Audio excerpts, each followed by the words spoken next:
살아계신 하나님 아버지, 감사와 찬송과 영광을 올려드립니다.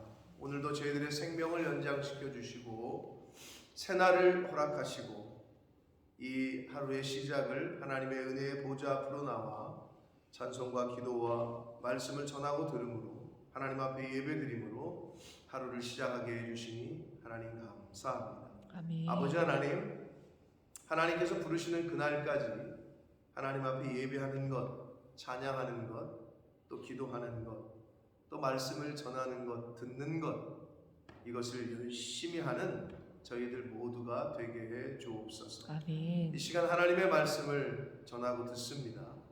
전하는 종의 입술을 주장해 주시고 듣는 저희 모든 심령의 귀와 영을, 마음을 하나님께서 이 시간 주장해 주옵소서. 아멘. 예수 그리스도 이름으로 축복하며 기도 올리옵나이다. 아멘. 아멘. 성경에 보면 죽음을 맛보지 않고 이 땅에서 사는 사람 중에 죽음을 맛보지 않고 승천 즉 하늘나라로 올리움을 당한 사람이 있습니다. 네. 한 명은 엘리야고 또 한 명은 누구죠? 네, 창세기 5장에 나오는 에녹입니다.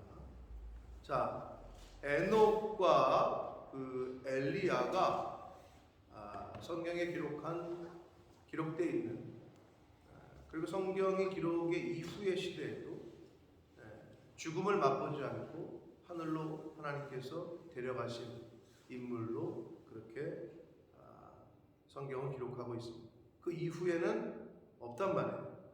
전해진 바도 없고 우리 할아버지가 안 죽고 승천하셨다 이런 사람도 없고. 자, 그래서 그 두 가지의 기적적인 사건 중에 오늘 한 사건을 우리가 본문을 통해서 지금 보고 있는 것입니다.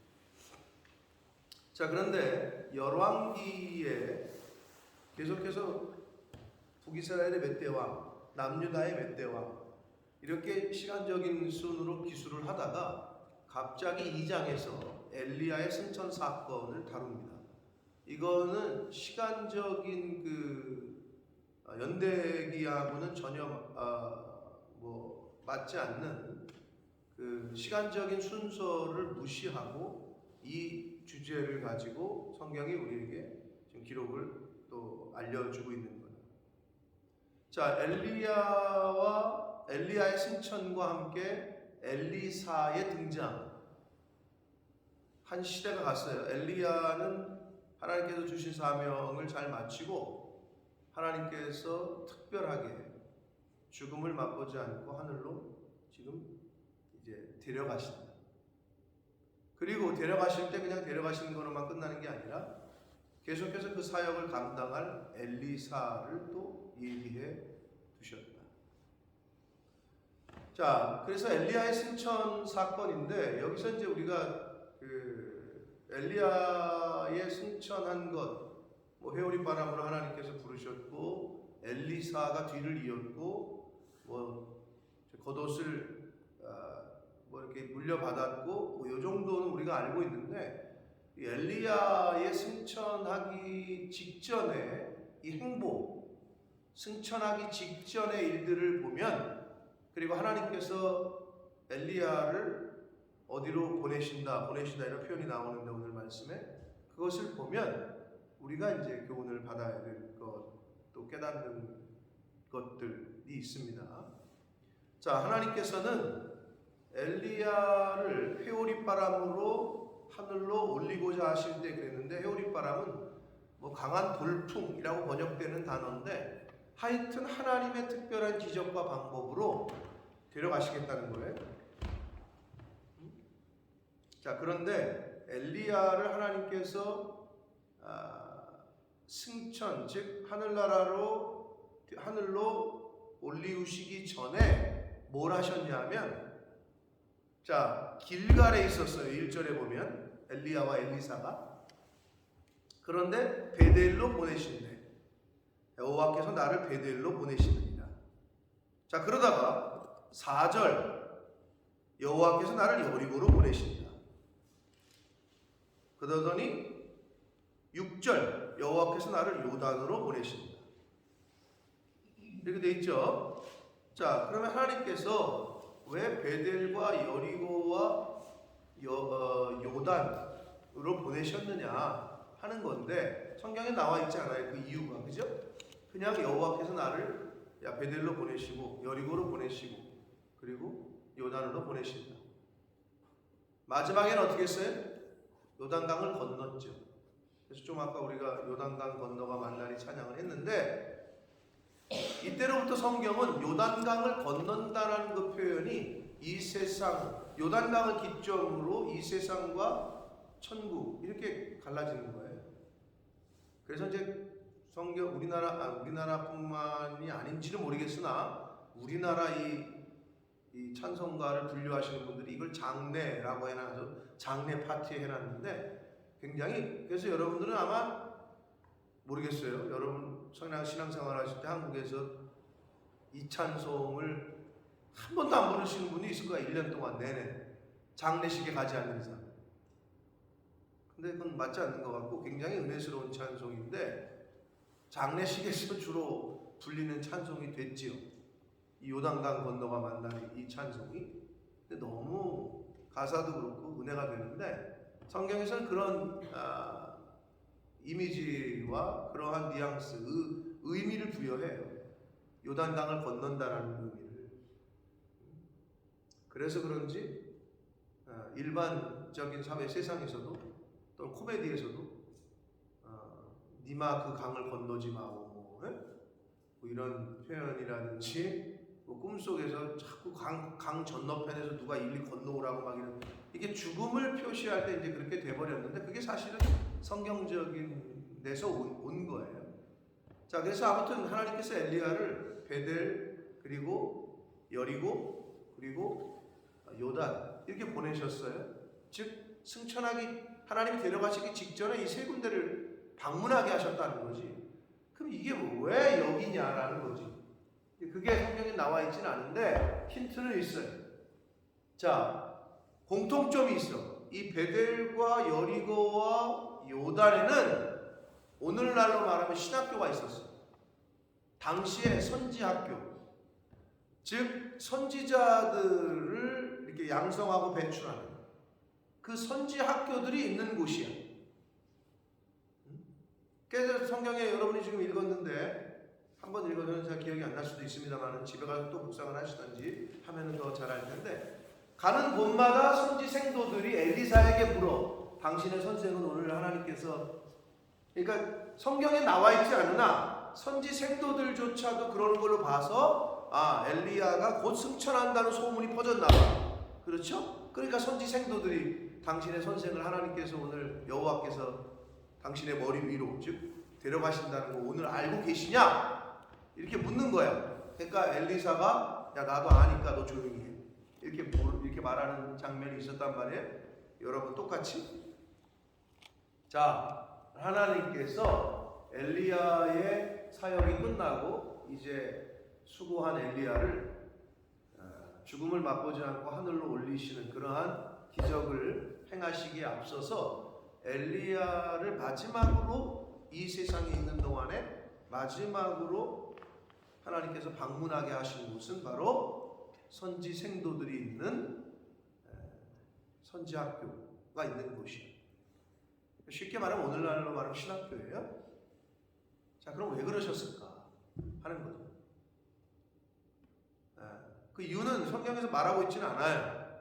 그러나 여러 가지로 정황상 우리가 추론해 볼 수 있는 건 당시에 북이스라엘과 남유다를 포함해서 남유다는 조금 낫습니다만은 북이스라엘보다는 그 영적으로 아주 암울한 그러한 때였단 말이에요. 많은 선지 생도들이 죽었고 아합의 통치 때에 그러니까 박해를 많이 받고 있을 때. 근데 생각을 해보시면 그런데 자신들이 믿는 하나님이 자신들의 어떻게 보면 선지학교의 대부라고 할 수 있는 당시 어떻게 보면 가장 유명한 엘리야를 자신들이 믿는 하나님이 자신들의 눈앞에서 하늘로 직접 데리고 간다. 그러면 그들이 어떻게 했어요? 여러 가지 위로와 또 사기가 충천하겠죠.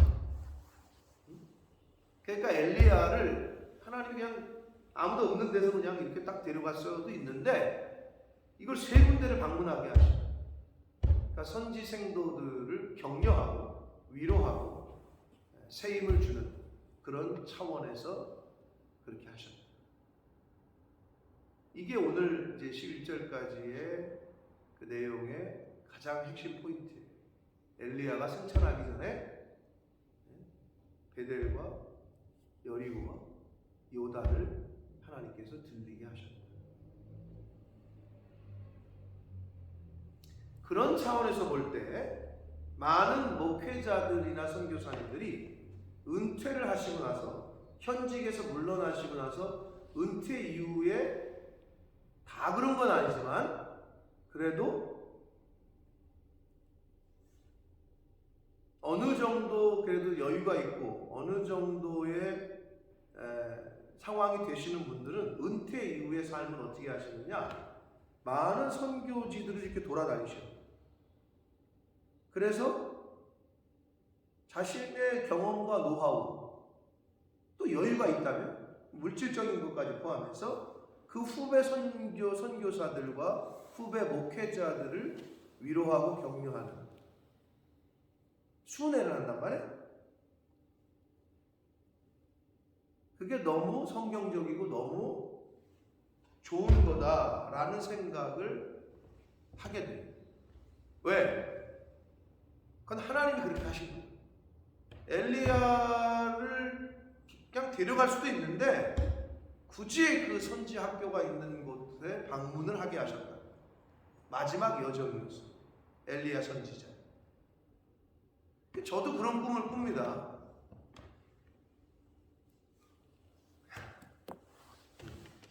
그런 소망이 있어요. 그걸 은퇴하고 나서 현직에서 만약에 물러났을 때 돌아다니면서 후배 선교사들이나 또는 정말 필요로 한 곳에 은혜를 좀 하나님의 통로가 되는, 물론 돈이 있어서 물질을 돌아다니려면 그게 다 돈이긴 하지만 가서 필요한 것들을 이렇게 공급해주고 격려하고 위로하고, 꼭 무슨 돈 보따리를 싸들고 가지 않는다 치더라도 가서 정말 지쳐있는 그 선교사에게 또는 목회자들에게 밥 한 끼라도 사주면서 또는 사모님이나 애들 용돈이라도 주면서 위로하고 격려하고 이래고 여생을 마무리하면 좋겠다라는 생각을 해요. 그게 얼마나 여러분 생각하면 멋져요, 그죠? 여러분도 꿈을 꾸세요. 노년의 사람들, 세상 사람들 노후 생각하면 돈 좀 있고 뭐 연금 나오고 여행하면서 사는 걸 꿈꾸잖아요. 그 어딜 여행하는 게 좋은 것 같아. 여행이 왜 좋은 줄 아세요? 하나님이 만드신 자연, 내가 우주 만물 이 자연 가운데 나를 나타냈다 이렇게 말씀하셨거든. 그래서 여행을 다니다 보면 자연 속에서 그 여행하는 곳마다 하나님을 이렇게 만날 수가 있다고. 인간이 만든 건축물들, 인간이 만든 무슨 유럽은 어디 가나 다 교회가 많은데 인간이 만든 것들을 통해서도 그 역사 가운데서도 하나님의 스토리를 우리가 들을 수 있지만 그냥 자연 속에서도 하나님을 만날 수 있는 이유가, 그래서 여행이 좋은 건데 세상 사람들은 그걸 꿈꾼단 말이야. 그냥 여행하고 다니는 거. 아니 근데 그거보다 더 의미가 있잖아. 돈은 그런 데 써야지.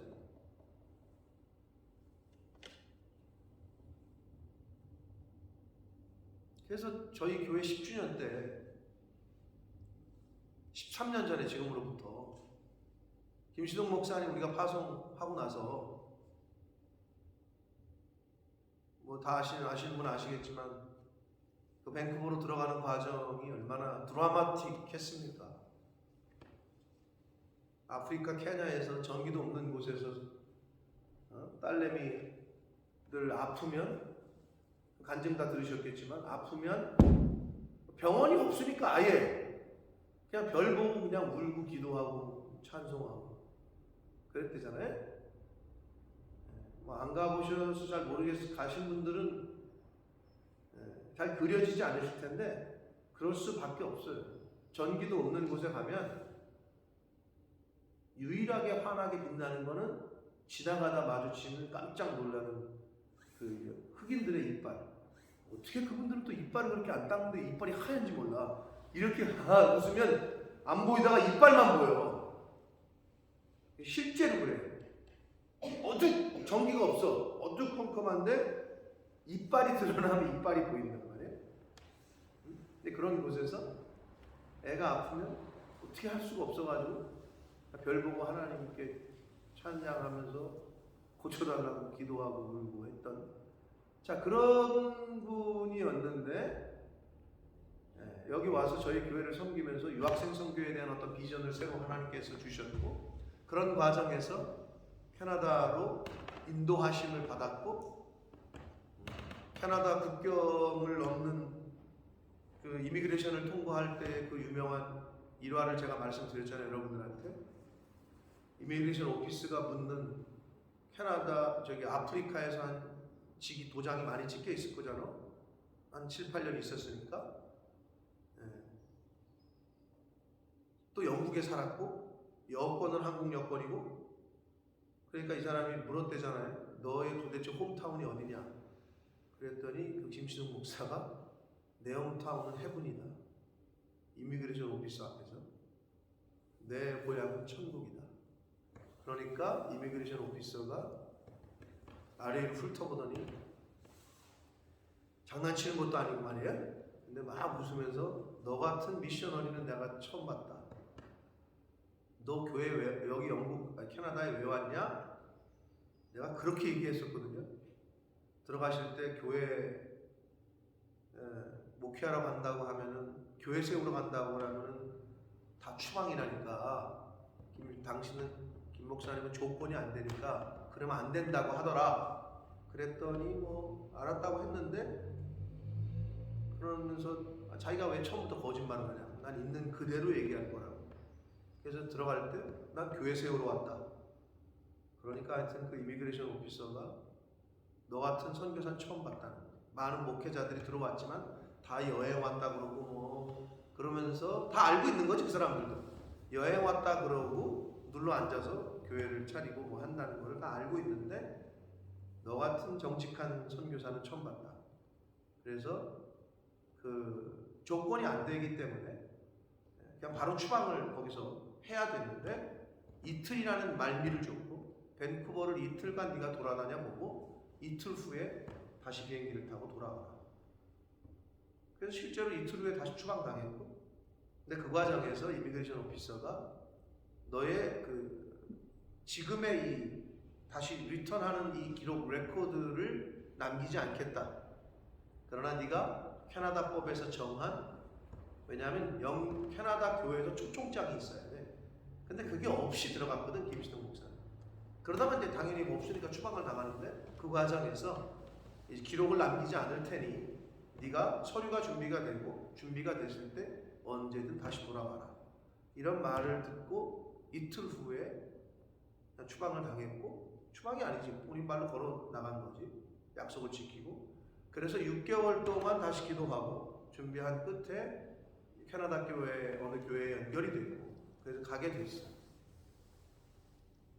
그런데 파송은 저희 교회가 한 거죠. 파송교회 그 당시 우리가 말 그대로 샌딩 처치가 됐는데 1년 후에 이제 제가 방문할 때에 제 마음이 어땠냐면 제가 여기 처음 왔을 때가 생각이 나는 거예요. 제가 여기 처음 왔을 때 여기 본모스 땅에 가 생각이 나요. 뭐 맨 땅에 헤딩하는 거니까 김신욱 목사님도 제가 누누이 얘기했지만 제 아내가 둘째가 수모가 22개월 때였으니까 그래서 애가 어리니까 새벽 예배를 못 나왔단 말이야. 1년 동안 새벽 예배를 저 혼자 했다고. 이 자리에 있어서 여기 아무도 없는데 그러면 뭐해? 아무도 없는데 나와가지고 앞에서 혼자 찬송도 하고 설교도 하고 멍하니 그냥 쳐다보기도 하고 울기도 많이 울고 그랬던 때가 1년이요. 근데 저의 17년의 이 본모스의 생활 중에 그 1년이 저한테 가장 은혜스러운 시간이었다라는 것을 나중에 깨닫게 됐죠. 근데 김신홍 목사님이 가서 1년 차에 얼마나 어떨까라는 마음이 들었던 거고, 그래서 저희 교회가 그때 바자회도 하고 뭐 해서 얼마 안 되지만 저희로서는 최선을 다했고, 그래서 그 당시에 1,000만 원 정도 바자회 해가 아직도 기억이 나는데, 저희가 바자회를 해서 얻은 게 남긴 금액이, 모은 금액이 한 300만 원 정도 됐고, 근데 그것만 가져갈 수가 없어서 여러분 아시는 대로 제가 제 아내한테 동의 없이 퍼스널 론을 은행에서 대출을 받아가지고 갔던 기억이 했다고 했잖아요. 그랬는데 제가 가서 집회를 하고 돌아올 때 또 목사가 왔다고 그 헌금 거둔 거를 해서 $1,000가 비행기값 하라고 주는 거지. 근데 그걸 받겠어 내가? 그래서 저희가 준비한 돈하고 봉투를 3개를 준비했지. 4개구나. 그래서 원래 준비했던 금액은, 이렇게까지 내가 자세하게 여러분들한테 얘기 처음 하는 것 같은데, 하여튼 우리가 준비한 그 1,000만 원은 중고차라도 사는데 보태라. 얼마 되지도 않는 거야. 1,000만 원짜리 차가 얼마나 뭐 있겠어. 근데 우리한테는 최선이었고, 그리고 나머지 사모님 옷이라도 한번 사라. 사모님 애들 2딸 용돈, 그리고 저한테 준 $1,000, 저를 공항에 픽업하는 그날 이제 나를 내려주고 짐식 이제 뭐 해주잖아. 그래서 이제 운전석 자리에다가 놓고 내렸어요. 편지를 써서. 그리고 비행기를 타고 오는데 너무 기쁜 거지 마음이. 돈은 어떻게 보면 빚을 져서 간 거야. 근데 너무 마음이 기쁜 거야. 내가 그때를 잊을 수가 없어. 여러분의 인생도 그렇게 그러한 하나님의 일에 좀 쓰임을 받고 그러한 기쁨을 맛보시게 되는 인생이 되시길 축복합니다. 아멘. 그렇게 살기 싫으시면 아멘 안 하셔도 되는데, 저는 그렇게 살고 싶다라는 생각을 했어요. 나중에 은퇴해서 뭐 그냥 어디 그냥 그렇게 살고 사는 게 아니라 선교지들을 돌아다니면서 밥이라도 사주고 격려하고 위로하고. 근데 요번에 다시 묵상하는데 왜 하나님이 엘리야를 데려가시기 전에 베델과 여리고와 요단으로 왜 보내셨느냐? 주석책들을 쭉 보는데 여기에는 성경에는 그 이유가 없어. 근데 3군데의 공통점이 당시에 선지 학교가 있던 곳이고, 힌트를 주잖아. 선지 생도들이 엘리사에게 묻는 말이 공통적으로 나와. 그럼 그 해석이 거의 맞을 것 같다라는 생각을 한 거고, 왜 하나님께서 그러면 그 3군데를 가서 그렇게 하셨을까? 당시에 목숨을 걸어야 되는 그 하나님의 일에, 야 내가 살아있다, 엘리야 봐라, 지금 내가 하늘로 순천시킨다, 니네 봐라 똑바로. 그럼 그거를 목격했으니, 물론 목격을 해도 기적과 이적을 베풀어도 그렇게 안 하는 사람도 있지만, 이 선지 생도들에게, 이 선지자 후보생들에게 얼마나 위로와 힘이 됐겠어요, 그죠? 그래서 하나님은 다 계획이 있으셨구나 하는 생각을 말씀을 통해서 하게 됐습니다. 여러분이 노후를 어떻게 준비하고 어떻게 생각하고 예비하시고 계신지 모르겠습니다.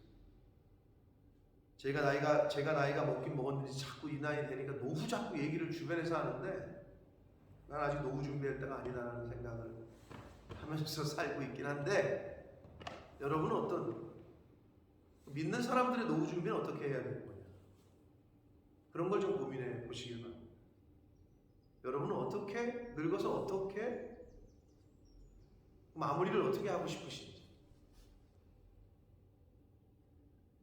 첫째 아들네 뭐 싸들고 가고, 둘째 딸네 뭐 싸들고 가고, 맨날 이렇게만 살고 싶으세요?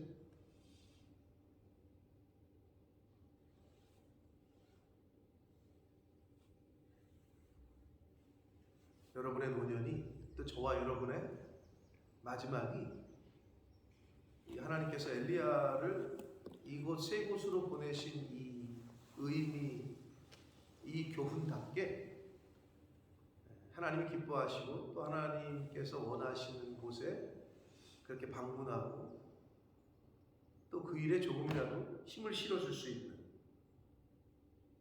여러분 꼭 돈으로 하는 건 아니야. 이게 믿음이 있어야 돼. 그리고 그렇게 소원하고 바라야 돼. 그래야 그렇게 된다. 저는 노후에 그렇게 살 겁니다. 여러분이 제가 그렇게 사는지 안 사는지 나중에 보시면 알게 되겠지. 그렇게 기도합니다. 물질은 하나님이 공급하시겠지. 제가 나중에 뭐 사업을 하게 되든지, 아니면 뭐 제 제자들이 기업의 회장이 되든지, 아니면 로또에 당첨이 되든지, 하나님이 어떤 방법으로 하게 하실지는 모르나, 여러분 저희들의 마음과 중심만은 좀 그렇게 가져야 되지 않을까. 하나님이 엘리야를 왜 베델과 요단, 여리고와 요단으로 보내셨는지, 승천하기 직전. 그 부분이 오늘 말씀의 첫 번째 포인트고, 두 번째는 지금 한 번 읽어서 여러분이 그게 지금 이게 뭐 스토리가 이 본문이 딱 있어야 되는데 안 오실 수 있어. 그러나 지금은 본문을 읽는 시간은 아니야. 나중에 집에 가서 묵상하시고 제가 얘기할 때 그냥 들으시면 돼. 가는 세 군데마다 엘리야가 엘리사에게 한 말이 있어. 뭐라 그랬죠? 야, 하나님께서 나를 베델로 보내신다. 너는 이제 나와 헤어지자. 여기 있어라. 똑같은 얘기를 똑같이 해. 그런데 엘리사가 똑같은 대답을 해. 세 번을. 뭐라고? 내가 당신의 하나님의 살아계심과 당신의 영혼이 살아있음을 두고 맹세하노니 내가 당신을 떠나지 아니하겠다. 라고 똑같은 고백을 해. 세 번. 자, 그러면 엘리야가 엘리사에게 너 여기 있어라. 하나님이 나를 베델로 보낸다. 여리고로 보낸다. 요단으로 보낸다. 할 때 그 말은 하나님께서 엘리야에게 너만 가라라고 하신 사인이었겠지. 엘리사도 데리고 가라. 그러면 엘리사 너 여기 있어라. 이런 말을 안 했을 거야. 그랬는데 엘리사는 절대 못 떨어지겠다는 거지. 하나님의 살아계심과 당신의 생명이 살아있음을 두고 맹세하노니 나는 당신을 떠나지 않겠다.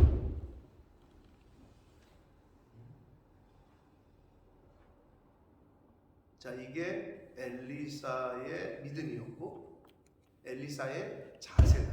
무슨 자세? 스승을 모시는 자세. 자, 엘리사는 오늘 본문 11절까지는 안 나옵니다만 12절에서 엘리야가 승천할 때 엘리사가 엘리야에게 뭐라고 얘기하느냐? 내 아버지여, 내 아버지여 라고 불러요. 그러고 보면 이 유교의 군사부 일체는 어떤 의미에서는 굉장히 성경적이에요. 임금과 스승과 선생님은 하나. 지금 이 엘리사는 엘리야를 아버지라고 여겼어. 그게 뭐야? 영적인 아버지. 영적인 아버지로 모셨던 거지. 그래서 끝까지 이 스승 곁에 있어야 된다라는 그 간절함과 그 스승에게 배워야 된다. 끝까지, 마지막까지. 이제 그래서 엘리야가 끝까지 붙어 있었던 이유는 당신의 성령이 하시는 역사가 갑절이나 내게 있게 해달라. 요게 이제 핵심이었거든요. 9절에.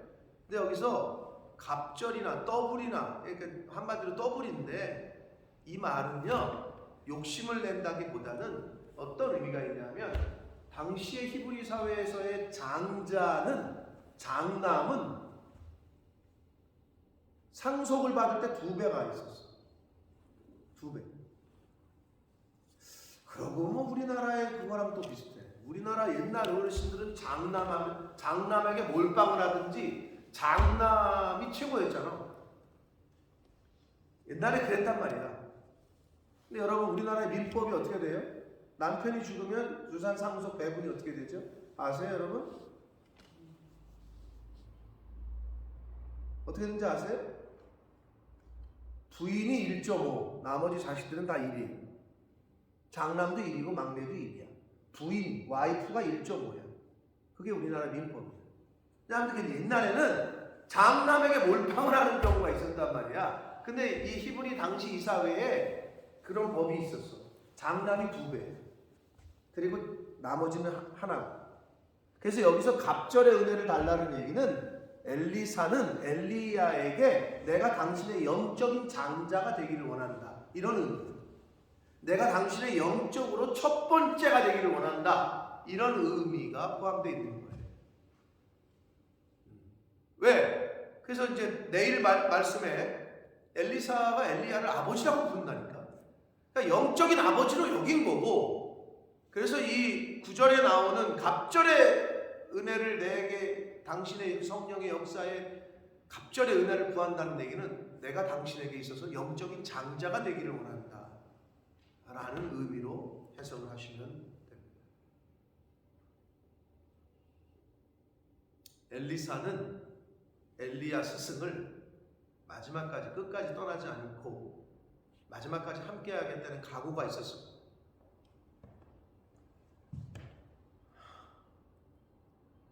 누구를 가리키려면 이런 정도의 제자는 하나 있어야 되는데,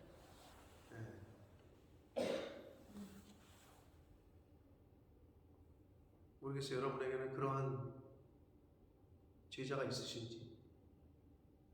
있으려면 어떻게 해야 돼요? 내가 스승이 돼야 제자가 있지. 가르치질 않는데 어떻게 제자가 어떻게 있겠어요? 그죠? 여러분, 그래서 양육이 굉장히 중요해요. 양육하는 것이. 목사만 양육하는 게 아니라 영적인 원리 가운데 목자와 양으로 비유하잖아요. 그럼 양이 많아지려면 어떻게 해야 되지? 많이 낳아야지, 그지? 목자가 양을 낳아요? 양이 양을 낳아요?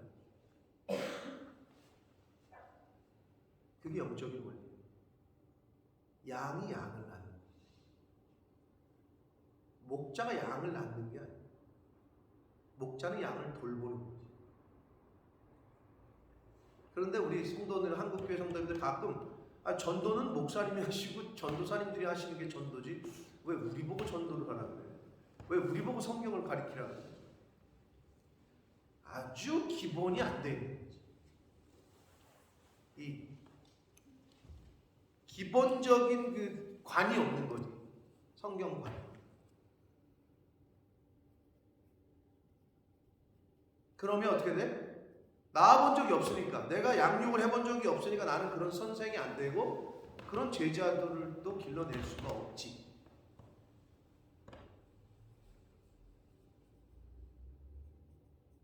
여러분의 인생 가운데 하나님의 부르심을 받기 전에 꼭 양육도 해보시고, 내가 가르쳐보고, 전도도 해보시고, 제자 훈련도 좀 시켜보시고. 그러려면 어떻게 해야 돼? 내가 훈련을 받아서 내가 선생님이 되어야, 내가 스승이 돼야 제자가 생기지. 여러분, 꼭 그런 복된 인생이 되시길 축복합니다. 근데 배우려고도 안 하고 그런 마음이 없으면 그럴 수는 없어요. 엘리야는 그런 제자, 아들과 같은 제자가 있었고, 엘리사는 아버지와 같이 섬기는 스승이 있었던 겁니다.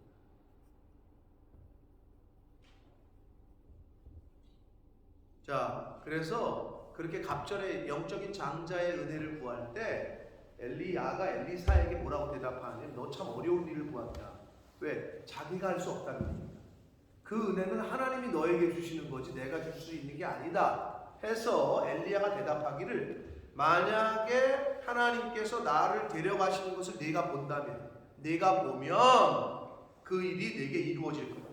이거는 하나님이 만약에 승천하게 하나님의 기적을 베푸시는 거를 내가 보게 된다면 하나님이 너에게 허락하시는 줄 알아라 이 말이에요. 엘리야가 줄 수 있는 게 아니야. 그거는 하나님이 주시는 거지. 그래서 엘리야는 그렇게 요구하는 엘리사에게 만약에 내가 승천하는 것을 네가 눈으로 볼 수 있다면 하나님이 너에게 그 은혜를 주실 거다라고 말하고 있는 거예요.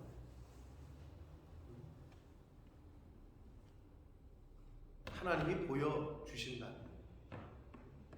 그러니까 결국은 그 갑절의 은혜는 하나님이 주시는 라고 엘리야는 엘리사에게 가르치고 있는 겁니다.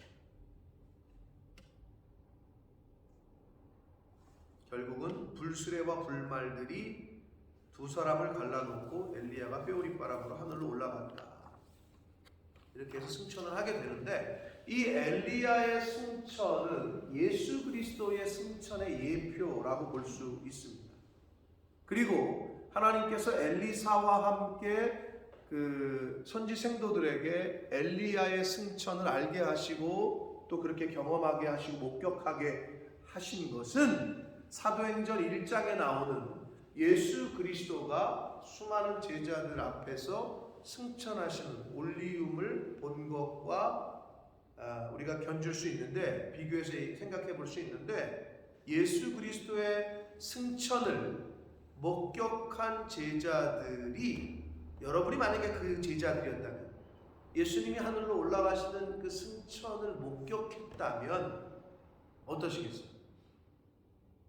예수님이 마지막에 주신 사명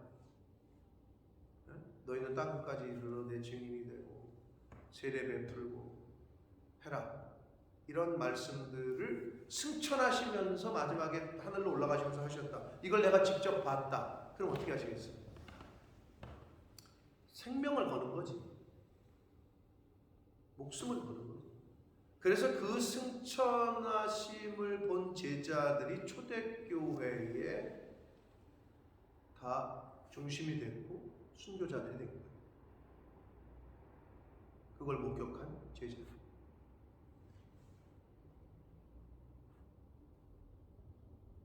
주의 제자로서의 사명을 감당할 수 있습니다. 그래서 하나님께서는 계획이 있으셨어요. 당시의 북이스라엘의 당시의 영적으로 환경적으로 굉장한 그 핍박과 환란을 겪고 있던 선지생도들을 위해서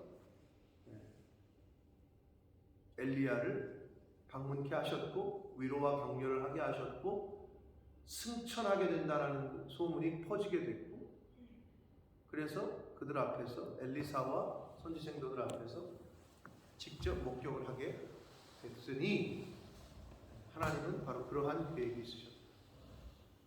여러분 지금 대한민국의 신학교가 거의 문을 닫고 있습니다. 신학교를 안 갑니다. 가장 많았을 때가 우리 70년대생들. 근데 지금은요 신학교를 가지 않아요. 왜? 먹고 살 수가 없어. 지금 있는 전도사님들 안 그런 분들도 있지만 대부분은 대형 교회를 빼놓고는 다 파트타임을 원해. 풀타임 사역자를 찾기가 조그만 교회들은 어려워. 왜? 조그만 교회들은 사례를 그만큼 못 드려. 그러니까 그냥 주말에만 나와서 일하겠습니다. 교회 일을 하고 나머지 다른 잡을 해. 이게 노말이야. 그렇게 돼버렸어. 그러니까 여러 가지 요인들이 겹쳐져서 그렇게 됐죠. 근데 왜 그러냐? 당장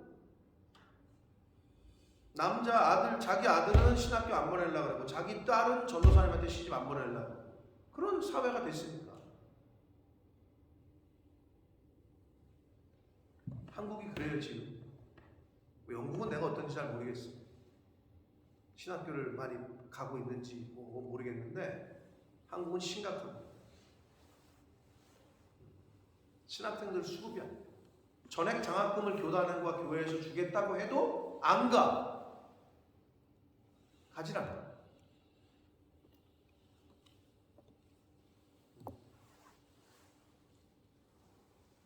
다음 세대 목회자들의 수급이 안 되는 현상.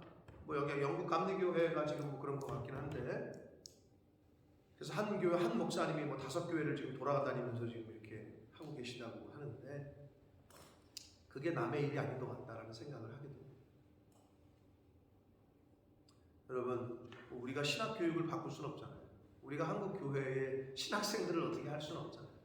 그러나 오늘 이 말씀 가운데 하나님께서 엘리야를 데려가기에 앞서서 왜 그 세 군데를 방문하게 하셨을까? 오늘 말씀 가운데 그런 교훈을 주셨는데, 저와 여러분의 남아있는 인생 가운데 여러분이 어떤 노후 플랜을 갖고 계시는지 모르나 하나님의 일에 어떠한 모습이든 간에 동참하게 되고 쓰임받게 되는 그러한 결심과 결단을 하시는 저와 여러분이 되시길 축복합니다. 아멘. 그럴 때 그 남은 인생 가운데 하나님의 선하신 인도하심과 은혜가 함께할 줄 믿습니다. 아멘. 기도하겠습니다. 살아계신 하나님 아버지 감사합니다. 오늘도 생명 주시고 새날 주시고 또 하나님의 말씀을 통해 교훈해 주시고 말씀해 주시니 감사합니다. 아버지 하나님, 저희들이 갖고 있었던 내 인생의 계획들, 내 노후들, 아버지 어떻게 계획을 해야 되고 어떤 마음을 품어야 되는지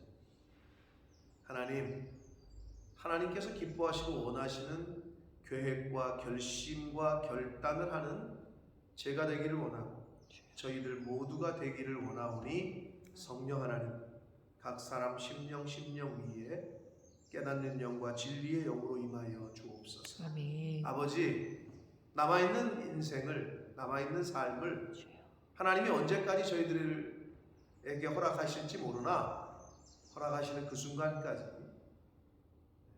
하나님 기뻐하시는 생각과 하나님 기뻐하시는 일을 마음으로도 품게 하시고 실제로도 실천하다가 하나님 앞에서는 저희들 모두가 되도록 주님 은혜 내려 주옵소서. 아멘. 예수 그리스도 이름으로 축복하며 기도 올려옵나이다. 아멘. 하늘에 계신 우리 우리 아버지, 아버지요. 우리 기억임을 받으시옵소서.